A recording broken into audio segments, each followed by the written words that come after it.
Welcome. My name is Natasha Sherman and I am your host. And my guest today is Anita Moorjani. Anita is the author of a New York Times bestseller called Dying to Be Me, My Journey from Cancer to Near Death to True Healing. And more recently, soon to be released, What If This Is Heaven? How Our Cultural Myths Prevent Us from Experiencing Heaven on Earth. So after fighting cancer for almost 4 years, Anita crossed over into the afterlife and miraculously came back to share her experience and her message. Welcome, Anita. Thank you. Thanks for inviting me on your show. I'm delighted to have you here. Your message is extremely powerful and important. So we're going to start with just a little bit about the history of your disease. In 2002, you were diagnosed with cancer. And Yes. what type of cancer and what was your prognosis at that time? So it was lymphoma. And when I was first diagnosed, it was staged at 2A. And it was a lump that was on my neck. But over a period of 4 years, it spread.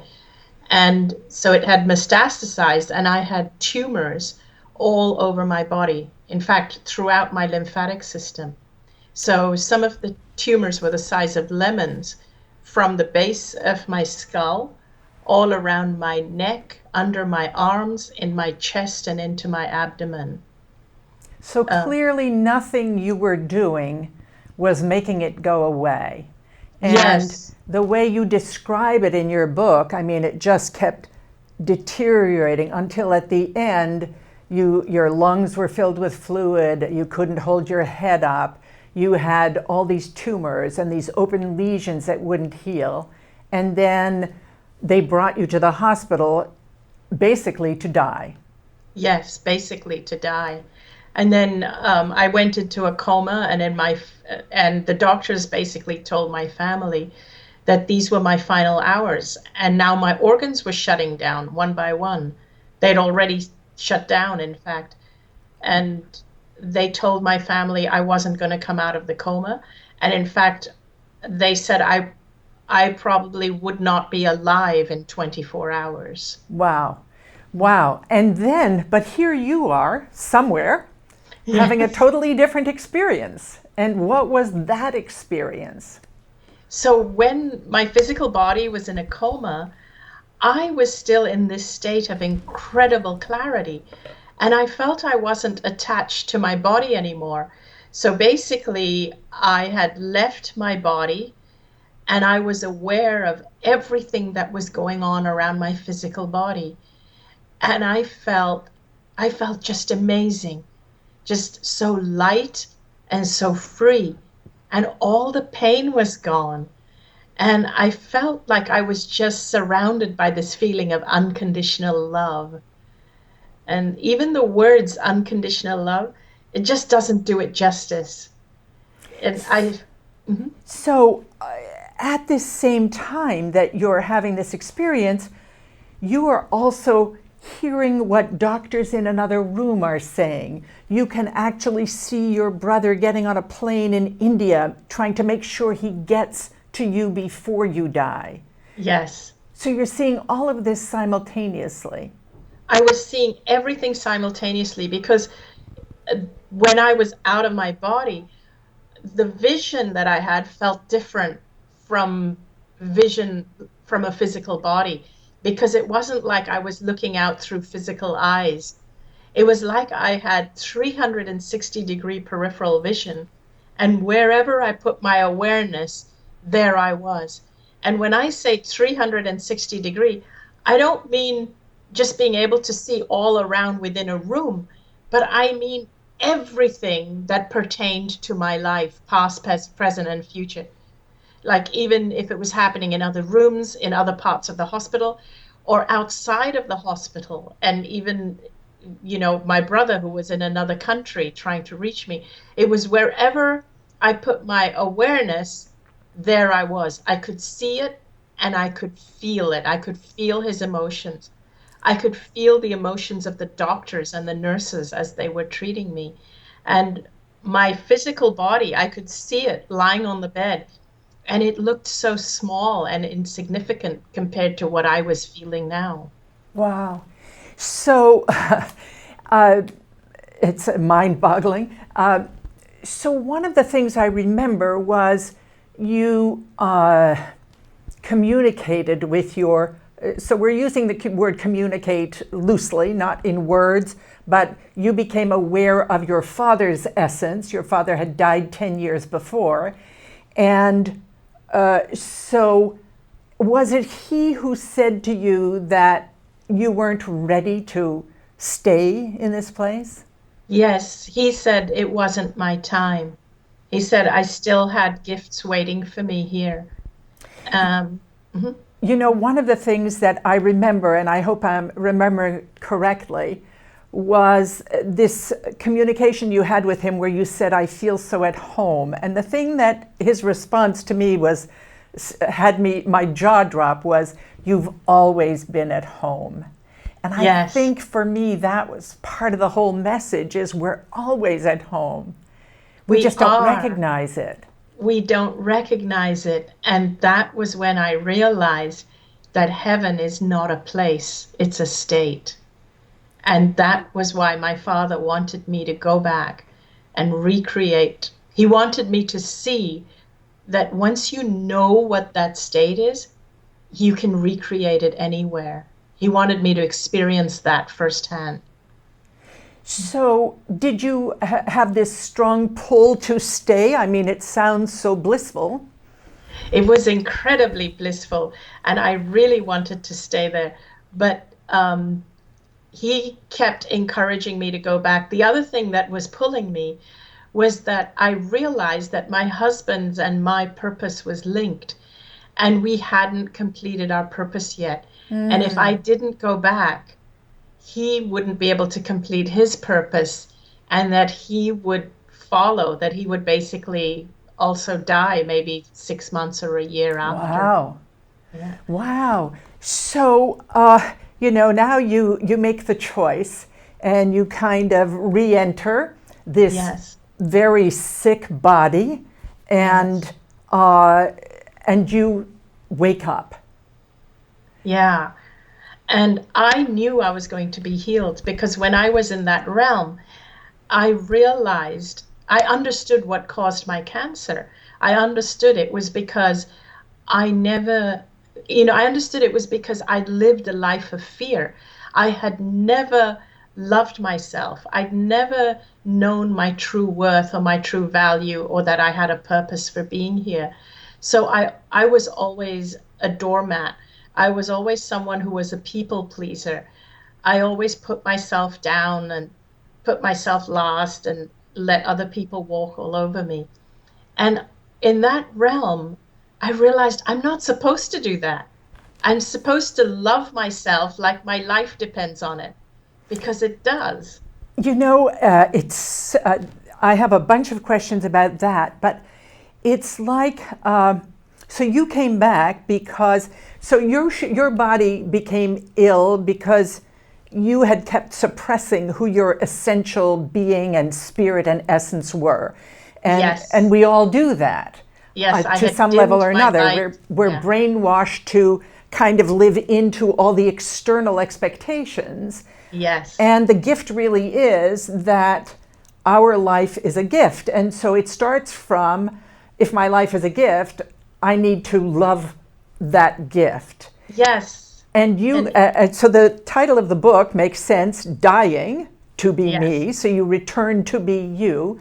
I guess my question, my most compelling question is that, you know, it's all about self-love, and we're not talking about ego love. We're talking No. about just like experiencing yourself as the miraculous spark of the universe that you are. And most of us will hear this somewhere, read it somewhere. We're reminded of it at times. You know, it's like somebody dies too soon and you say, oh my God, what a, you know, a wake-up call. I will appreciate every moment. And 2 days later, you're back in the default position. So, and if somebody had come to you before your near-death experience and said, Anita, all you have to do is love yourself, it would have sounded nice, but how would you have done that? So when you're coming and telling everyone else you need to love yourself, how can they access that? Okay, so let me explain this, and I love that question. So first of all, when if somebody had told me to love myself without this experience, I would have thought they were talking about my ego self. And I might have even said, but I do love myself. I eat very healthy, I buy good clothes, and so on and so forth. But that's not what it means, because I was doing those things not out of love, but out of a fear of not being good enough, out of a fear of not being healthy enough. So those are fear-based choices. To love yourself means to make your choices from a place of love and not from a place of fear.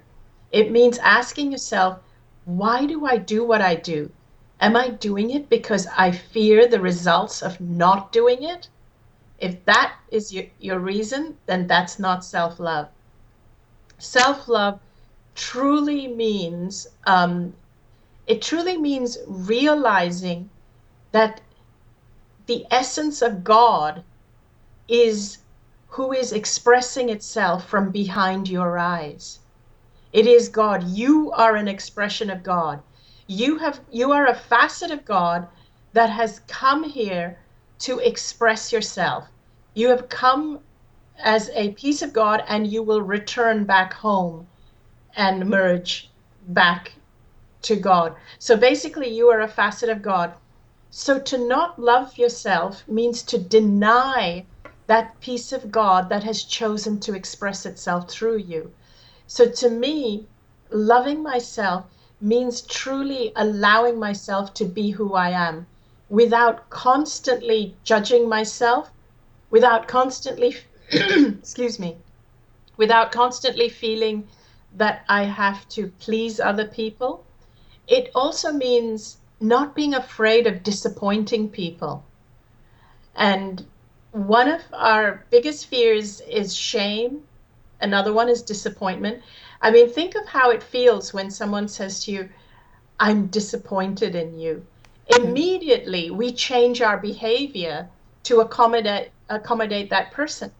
But imagine if I truly knew that that what you want from me is not from me. It's not for me. It's for you. You want me to fit your agenda. But what's my agenda for my life? What is the purpose I'm here? I can't disappoint myself. It's more important not to disappoint myself. Yeah, it's interesting. I think it requires a certain kind of attention, because if you look universally, most of us are probably filled with self-loathing. I mean, if you look at the Yes. world, it's all fear-based, and when you use the word God, I'm assuming you're not talking about it in any specific religion. No. It's kind of just It's everything. energy, it's Yeah, universal energy. right. So different people mean different things when they say God. I want to be clear, I'm actually not religious. I have nothing against religions, but I just believe that religion differs from culture to culture, just like cultures do, languages do, Yes. races do. So I'm not religious, and when I use the term God, I truly mean the universal energy or consciousness that expresses itself through Through each of us. us. Yes. There's always the question of, gosh, why does it look this way if it was all universal love? There has to be some purposefulness to it. And when I interviewed Dr. Eben Alexander, he said, we're in soul school. So that's one way of looking at it. You seem to imply there's nothing here that you have to get or learn. It's just about Yes. being. And then, I always say to my clients or when I teach, it's like if you look at a nursery full of babies who were just born, they're not lying around looking, oh, they're cuter than me, or that one's Yes. not going to do well, or look at me, none of that is happening. So it's pure potentiality. And then it seems to be in the nature of human being, and I don't know if it comes from survival, that fear, but as one of my teachers used to say, we go into somebody training. Yes. And then that somebody training has us do what most of us do. We're doing it to please others. And so if Yes. you look at it in the context of, imagine if I just operate from the premise that I am truly loved. And all I Yes. have to do is kind of explore what that would look like through me. Exactly. And I am loved and I am love. And the more we fill ourselves with love, the more we express that love. And what I want to say here, which I feel is really important, you are right. You mentioned something about that everyone is filled with fear. So here's what I believe is that if we don't consciously become aware that we are love, or if we don't consciously fill ourselves up with love, love for ourselves, what happens is that we get filled with fear.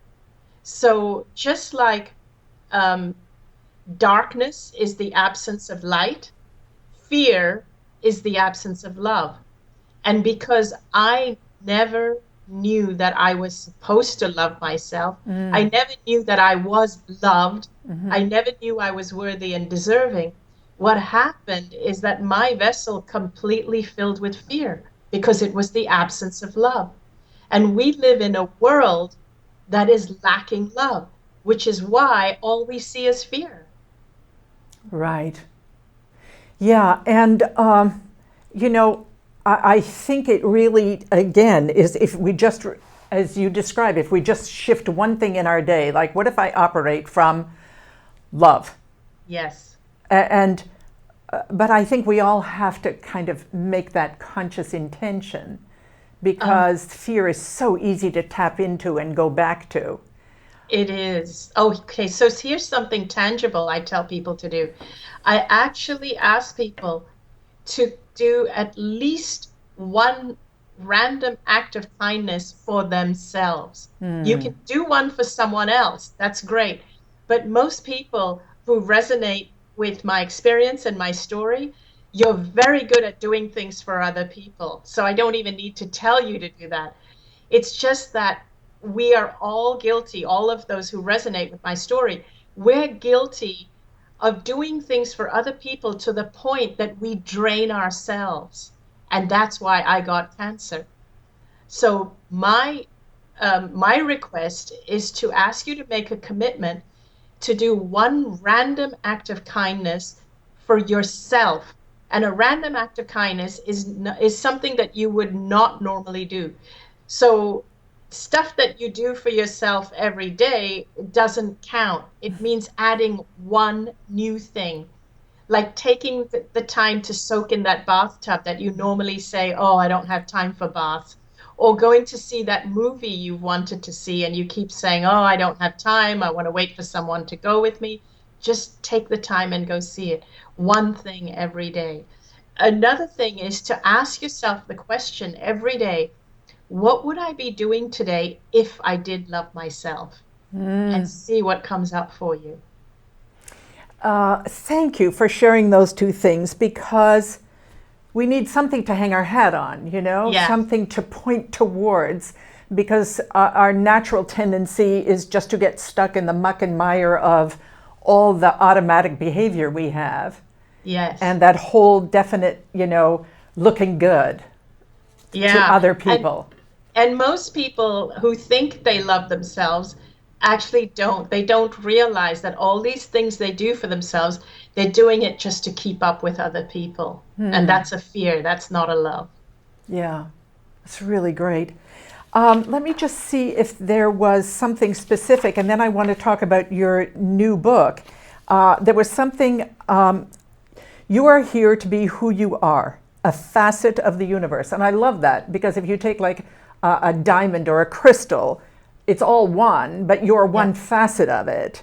Here to be as me as I can be. It almost sounds like this child's book that was popular years ago. Your only purpose is to be authentic, be who you Yes. are. So if we can just do that, it's a starting point. Yes, Yeah. exactly. Every day, give yourself permission to be you and then start to discover what that is. Because I think a lot of it is, and it's in the title, I think, of your second book, is really dismantling stuff. Because when we went into somebody training, we were fed our beliefs, our, what we're supposed to think, what we're supposed to look like. Yes. And then we kind of believe it's all true, and the truth about life and the truth about who we are. So again, I think it's dismantling. So talk about the new book and that conversation. Sure. So with the new book, again, much like my first book, it's just I believe that we're not flawed, we're not broken, we don't need fixing. And one of our problems is that we think we're flawed and we think we need fixing. So basically, the reason the title is What If This Is Heaven? We all believe that we have to do good things to get our reward later. But I'm trying to say, no, you don't. This is heaven here and now, if only you realized it. Now, the original title of this book that I submitted was What If This Is Heaven? And the subtitle I had put was Then Why Does It Sometimes Feel Like Hell? I actually like that. Yeah, exactly. But my publishers changed it to something that was a little more palatable for their audience. Um, but I do get a lot of people saying because they've seen the title now, and people are saying, "But this is not heaven. I hate the idea that this is heaven." But what that tells me is that everybody thinks they have to wait for the good stuff. And my point is, no, it's here. So I truly don't believe that, let me backtrack that. I don't believe that we should give our power away to anyone. And so people want this answer. They want the step-by-step instructions from someone. Okay, so how do I achieve that? How do I fix myself? How do I do this? So my point is, you are not broken. This is heaven. But what's preventing you from seeing that it's heaven? And that's what this book does. It's more about unlearning or unraveling, Yes. rather than giving you step-by-step instructions on how to attain something, because I truly feel, who am I to tell you how to live your life or to judge what you're doing? I haven't lived the proverbial mile in your shoes, but instead, I'm just going to offer you some suggestions as to why you're not seeing this as heaven. You're not seeing your life in the full potential that it actually is. Yeah, and I think that, as you say, each one of us has our own journeys, but you can kind of point in the direction of where the roads we could take a look at. I think one of the things that confuses people is that heaven on earth, in their mind, means, oh, it's all tra-la, we don't have any bad feelings and we don't have any negative feelings. And so it's kind of this, drug-induced haze of, nothing going wrong, as opposed to embracing our humanity, the journey of it all, and even the difficult, slimy parts that we don't want to look at. But it's really, for me, the way I see it is stopping resisting. Exactly. It's about accepting everything, even the negative things. And if everything was all roses and if everything was tra-la-la, we would actually get bored. We really would get bored. And so what I truly learned was that the one thing, just one thing, was preventing people from living heaven on earth, and that was love. And even though I've got 10 chapters in this book, each one self-contained with different scenarios, different things I've learned along the way, different situations, and the whole book was inspired by questions that people have written to me to ask. But I've realized that if I had to summarize it, at the crux of every single situation, every single problem, what is missing is love. It truly is love. And I'm talking about health problems, relationship problems, everything. Now, it doesn't mean that just because we love everyone, everything's going to be all roses. But in truth, what happens is that when we love ourselves and when we know we are deserving and worthy, what happens is then we start to attract the life that is truly ours. And then the problems we encounter, they are the problems that they are like our problems as a result of following our own calling. They're not problems of derived from us trying to be someone else, trying to please someone else, trying to be something we're not. Because when we're trying to be something we're not, um, we start to live someone else's life. And so the problems we're getting are someone else's problems, which we don't know how to handle. Right, So right. we still get problems, but these problems are not problems the way they are if we're trying to be someone else. These problems are challenges to take us to the next level of who we are. Every single thing, every single challenge and situation takes us back to who we are. Wow. Well, I'll tell you something, Anita. You timed that perfectly. That's profound, and we're at the end of our time. So I want to thank you for being my guest today, for your message, for continuing your message. I invite people to read Dying to Be Me and then to check out your new book and your website. And thank you again. Thank you so much, really. My name is Natasha Sherman. Thank you for joining us.